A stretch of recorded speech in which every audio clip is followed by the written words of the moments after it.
l'Union économique et monétaire ouest-africaine. L'UEMOA, 8 pays, un destin commun, un espace économique harmonisé, ouvert et concurrentiel.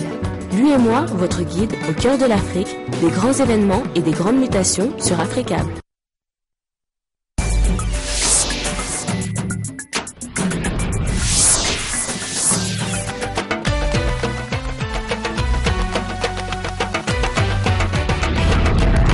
Merci à vous qui nous suivez sur Africable Télévision. Bienvenue à ce rendez-vous de l'actualité. Voici les titres de ce journal. Que se passe-t-il en ce moment au Tchad? Le gouvernement tchadien affirme avoir déjoué hier une tentative de coup d'État contre le président Idriss Déby. N'Djamena parle d'un groupe d'individus animés de mauvaises intentions. Parler sans crainte, assurer la liberté d'expression dans les médias, c'est le thème de l'édition 2013 de la Journée internationale de la liberté de presse qui sera célébrée demain 3 mai. Nos équipes de reportage ont recueilli quelques réactions à propos de cette journée. Et puis l'immigration est un sujet entre Mexico et Washington. La frontière entre les deux pays attire tous les candidats à l'exil venus d'Amérique centrale. Et cela malgré les menaces. Mesdames et messieurs, merci de choisir Africable Télévision pour vous informer. C'est sur le Tchad que nous ouvrons le journal. Que se passe-t-il en ce moment au Tchad? Le gouvernement tchadien affirme avoir déjoué hier un coup d'État en préparation depuis plusieurs mois contre le président Idriss Déby Itno. Plusieurs personnes ont été arrêtées dans la capitale, dont Saleh Maki, député de l'opposition. Cette tentative de coup d'État, le gouvernement tchadien s'y était préparé. D'après N'Djamena, les forces de sécurité du pays étaient sur les traces des dissidents depuis décembre 2012. Ce jour, 1er mai 2013, un groupuscule d'individus mal intentionnés a cherché à mener une action de déstabilisation contre les institutions de la République. Plusieurs personnes auraient été arrêtées dans la capitale, des militaires et des civils. Un député de l'opposition, Saleh Maki, est aussi entre les mains des forces de sécurité. Son épouse a été témoin de son arrestation. Elle réfute toute accusation. Il m'a appelé pour me dire que voilà, on vient m'arrêter. Et puis, dehors, devant la maison, il y avait plein de policiers avec des véhicules. Ils sont rentrés dans la cour et puis ils l'ont amené avec lui. Mais moi, je ne suis pas inquiète. Je ne suis pas inquiète pour lui parce que je sais qu'il n'est pas... Il n'est pas quelqu'un qui peut faire du mal à une personne. La coalition rebelle tchadienne, UFR, qui avait déposé les armes en 2010, a aussi averti en mars qu'elle allait reprendre les hostilités, faute de réelles négociations avec le pouvoir. Le pays n'en est pas à sa première tentative de coup d'État. Le président actuel, Idriss Déby, avait lui pris le pouvoir en marchant sur N'Djamena en 1990. Mais pour les autorités tchadiennes, il faut regarder du côté de la Libye. Tripoli a été accusé d'héberger et d'entraîner des mercenaires tchadiens, des accusations réfutées par les autorités libyennes. Toute cette région de l'Afrique est en proie à l'instabilité. Le Tchad, comme d'autres pays de la région, a envoyé des troupes au Mali pour combattre la rébellion islamiste dans le nord du pays. En mars, des soldats tchadiens auraient tué Mokhtar Belmokhtar. Cet ancien chef d'Al-Qaïda au Maghreb islamique avait revendiqué la prise d'otage d'In Amenas en Algérie. 24 heures après ce coup de force avorté, que sait-on de l'identité réelle des assaillants? Pour en parler, nous avons en ligne de N'Djamena, notre confrère du journal Notre Temps. Gary Guimé, bonsoir. Bonsoir. 24 heures après cette tentative de coup d'État, que sait-on réellement de ce qui s'est passé? Pour le moment, il n'y a pas une grande évolution puisque le député Saleh Maki qui a été arrêté, qui se trouve en ce moment à la police judiciaire, les militaires, le député supérieur qui ont aussi tenté ce coup de force qui a été dévié par la garde présidentielle sont arrêtés et sont gardés auprès du procureur de la République pour que justice soit rendue. Le président Idriss Déby, on le sait, il était absent hier de N'Djamena. Il était à Iriba. À l'heure qu'il est, où se trouve-t-il? Le chef de l'État Idriss Déby, ici à N'Djamena, il vient d'ouvrir le championnat d'Afrique de lutte traditionnelle et en ce moment, il se trouve au palais présidentiel. Gary Guimé, comment les habitants de N'Djamena ont-ils réagi en apprenant cette nouvelle? Les N'Djamenois sont surpris puisque le chef de l'État n'est pas à N'Djamena. Il se trouvait hier à Iriva parce qu'il a été invité par une ONG pour son assemblée générale. n'est pas surpris parce que tout le monde pense qu'Idriss Déby a beaucoup mis de temps au pouvoir. 23 ans, il est temps de faire une alternance au niveau du sommet du pays. Donc il n'y a pas une grande surprise quand on apprend qu'il y a eu un coup de force qui a été déjoué. Gary Guimet, merci d'avoir répondu à nos questions. Merci à vous aussi. Parler sans crainte, assurer la liberté d'expression dans les médias, tel est le thème de la Journée internationale de la liberté de la presse, édition 2013, qui se tiendra demain 3 mai. Est-il facile d'exercer ce métier en situation de crise comme c'est le cas en ce moment au Mali? Quelques réactions de journalistes au micro de nos reporters Dabo Pendandiaï, Georges Atino Koulibaly et Cheikh Tidiane Koulibaly. Les gens ont une certaine liberté dans le temps, même si, bon, il faut le dire, les gens se méfient quelque peu tout de même. Les journalistes doivent parler sans crainte, mais malheureusement, ils n'ont pas cette liberté totale de s'exprimer sans crainte. Mais je pense qu'il faudrait voir ce cas, parce que la population a besoin d'informations. Difficilement on peut parler sans crainte, comme vous le savez. Rien n'est facile aujourd'hui. Aussi bien dans la profession de journaliste, mais coup de chapeau aujourd'hui quand même aux journalistes maliens qui ont osé, malgré certaines situations difficiles, qui osent encore écrire et écrire effectivement de très beaux articles. On peut dire qu'il y a la liberté de la presse, mais avec la crise, les choses ont un peu changé, mais en respectant l'éthique et la déontologie.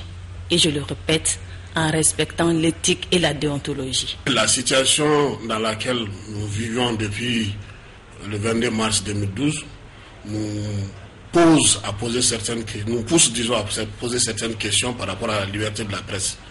Imaginez que avant les événements de mars 2012, le Mali était 25e selon le classement des Reporters sans frontières. On dépassait même la France. Le dernier classement qui a été fait par Reporters sans frontières, le Mali se trouve à la 99e. Vous voyez le bond qu'on a fait en arrière. Ça veut dire que quelque part, il y a eu des insuffisances. Une soixantaine de journalistes harcelés, tabassés, emportés, embastillés, tout. Justice à présent en Libye, nouvelle comparution pour Saïf al-Islam. C'est derrière une grille et escorté par des policiers que le fils de feu, le colonel Kadhafi, a été présenté devant les juges du tribunal de Zenten. Arrêté en novembre 2011, Saïf al-Islam est jugé pour atteinte à la sécurité nationale. Un procès qui est aussi un bras de fer entre la justice libyenne et la CPI. 4 employés de la Cour pénale internationale sont également jugés comme complices du principal accusé. À présent, l'actualité en bref et en images nous conduit au Bénin, au Cameroun, au Burkina Faso et en Côte d'Ivoire. C'est une compilation signée Sékou Tangara. Les agents de l'Office de radiodiffusion-télévision du Bénin sont fâchés et même très fâchés. Ils l'ont fait savoir hier 1er mai à la faveur d'un sit-in à Cotonou et Parakou. Les manifestants exigent l'amélioration de leurs conditions de vie et de travail. Au Cameroun, une dizaine de syndicats ont, eux, préféré bouder la cérémonie du 1er mai. La politique de la chaise vide pour exiger, je cite, respect et considération de la part du gouvernement. Les centrales revendiquent, entre autres, la sécurité sociale pour tous et l'harmonisation de l'âge de la retraite. Burkina Faso, les riverains de la circulaire de Ouagadougou sont en colère après le décès sur les lieux d'une femme écrasée par un gros porteur. Les riverains interpellent le gouvernement burkinabé sur la nécessité d'ériger des ralentisseurs. On vient de l'apprendre, l'ancienne première dame de Côte d'Ivoire, Simone Gbagbo, transférée aujourd'hui dans un hôpital d'Abidjan.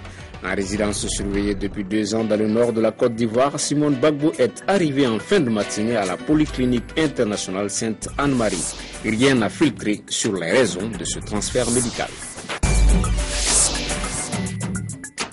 En Côte d'Ivoire, toujours, une délégation de la CODEM, Convergence pour le développement du Mali, a entamé une série de tournées africaines. Première étape, la Côte d'Ivoire.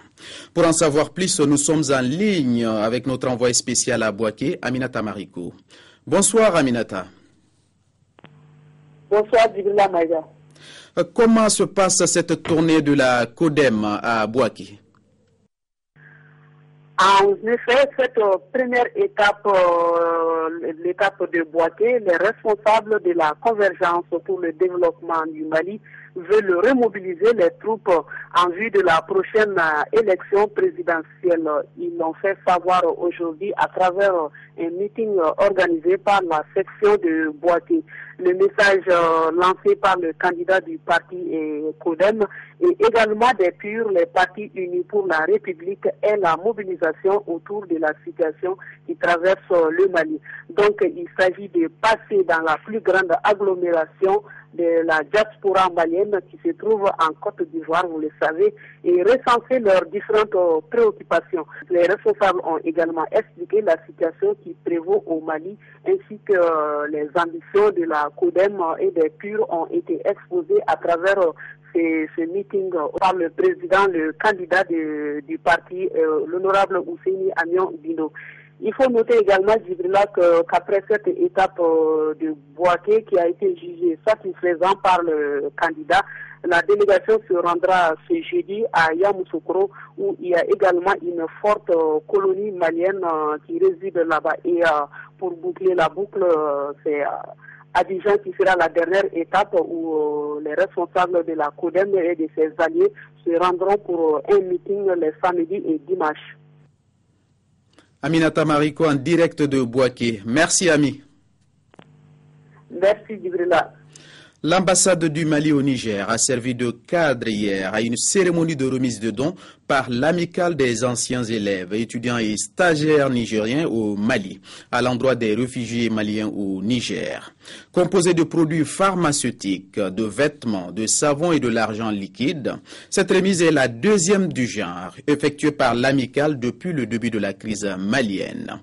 Les détails avec nos correspondants permanents au Niger, Sarki Aboubakar et Razak Abaché. Un lot de produits pharmaceutiques, des vêtements, du savon et une enveloppe d'1 million de francs CFA, c'est la composition du don que vient de faire l'amicale des anciens élèves, étudiants et stagiaires nigériens au Mali, aux réfugiés maliens présents sur le territoire nigérien. La générosité des camarades anciens du Mali a été le témoignage de leur attachement à ce pays qui nous a tant donné à travers plusieurs générations d'élèves, étudiants et stagiaires qui se sont formés ou parfait leur formation au Mali. Ils ont démontré chacun par son geste, si modeste soit-il, que la solidarité humaine transcende toujours l'appartenance à une nationalité ou identité. Depuis le début de la crise malienne, l'amicale s'est plusieurs fois manifestée aux côtés des déplacés maliens en procédant à la collecte des dons sur l'ensemble du territoire. Un signe de solidarité avéré, plein de symboles pour les bénéficiaires. Je voudrais à cette occasion vous dire toute notre reconnaissance et toute notre gratitude pour ce geste. Je sais que dans la zone sahélo-saharienne, tout le monde a ses problèmes matériels, mais nous avons toujours eu la main sur le cœur, malgré nos souffrances, malgré nos insuffisances. En tout cas, nous les réfugiés, on vous dit, vous qui êtes les cadres, c'est que depuis notre arrivée, on a été très bien accueillis et vraiment on est dans les conditions. Le mot nous manque pour vraiment ce geste et qui va arriver aux bénéficiaires et aux gens qui en ont besoin, s'il plaît à Dieu.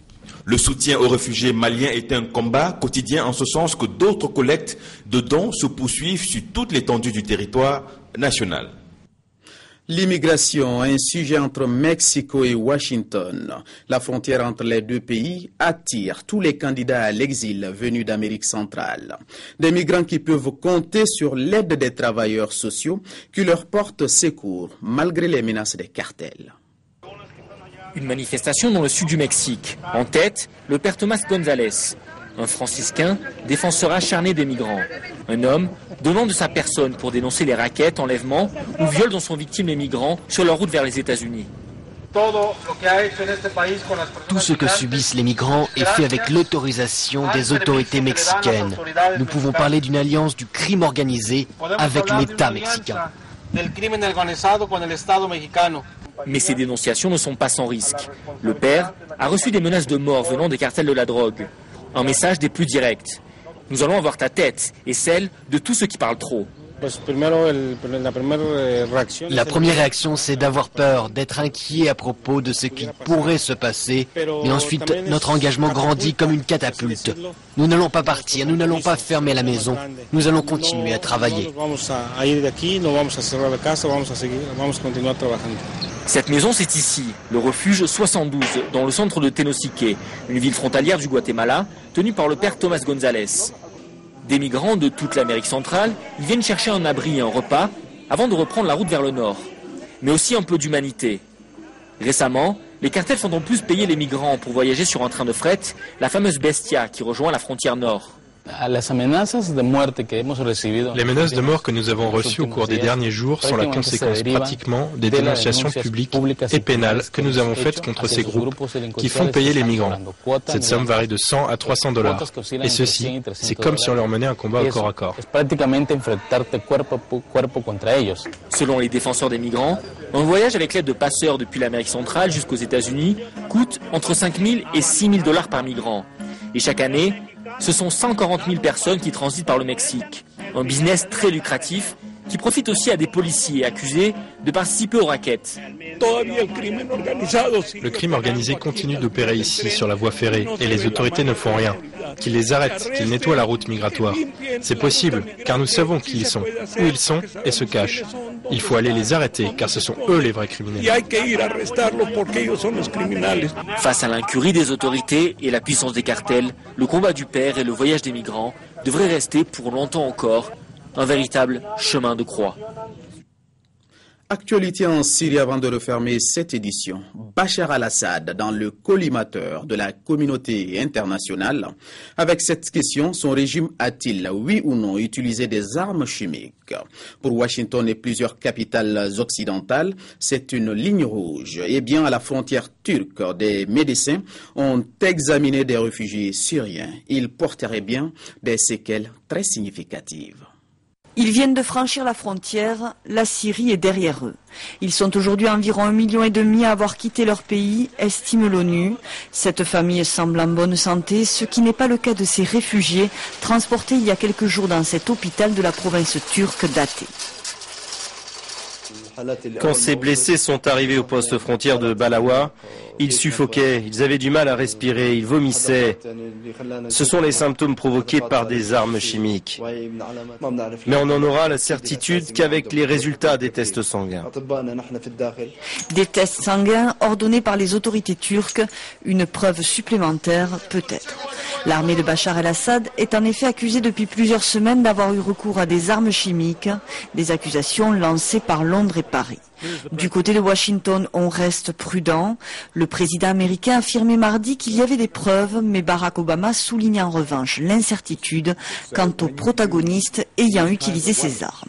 Pour les États-Unis, une éventuelle intervention n'est envisageable que s'il est prouvé que Bachar el-Assad a franchi la ligne rouge. Le régime syrien qui accuse la rébellion, il y a quelques jours, un journal de propagande relayait ces informations, des soldats de Bachar el-Assad victimes d'armes chimiques dans la banlieue de Damas. L'ONU, en tout cas, est prête à dépêcher des experts sur place, mais elle n'a toujours pas le feu vert de Damas. Bref, l'enlisement se poursuit, l'inertie, la répression, les exactions, 70 000 morts environ depuis le début du conflit. Voilà qui met fin à cette édition. Merci de votre fidélité. Passez une excellente soirée en compagnie des programmes d'Africa Télévision.